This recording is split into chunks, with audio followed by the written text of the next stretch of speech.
Voici à quoi ressemblent quelques écoles à Kananga dans le Kasaï central. Un bâtiment qui tient à peine debout, une autre partie faite en paille, pas de banc. C'est ici où l'expression s'asseoir à même le sol prend tout son sens. Mais dans 2 mois, une école pareille va céder la place à ce type d'établissement scolaire. Des bâtiments construits en matériaux durables. Situé dans la commune urbano-rurale d'Onganza, l'ouvrage est une réalisation des bâtisseurs du service national. Issus pour la plupart de la première vague des Kuluna transférés à Kanyamakasisi, ces bannis d'hier sont devenus une fierté pour toute une province, toute une nation. Les bâtisseurs sont en train d'accompagner les chefs de l'État dans la gratuité d'enseignement.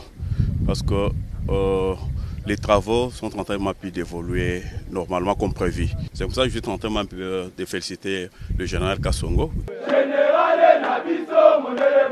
À Kananga, il n'y a pas que Nganza qui bénéficie de l'expertise de ces ex-délinquants. Il y a aussi Kanyuka. Ici, une autre école est en construction. Au regard des avancées, le commandant du service national se veut confiant. Pour le général-major Jean-Pierre Kassongo-Kabouik, conformément aux instructions du chef de l'État, les enfants de cette partie du pays pourront, dès cette année scolaire, étudier dans de bonnes conditions.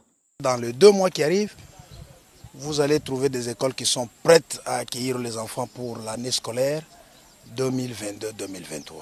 Ces écoles vont comprendre 12 salles de classe, un bloc sanitaire, un bureau de directeur, une salle de prof, un terrain de basket pour ne citer que cela.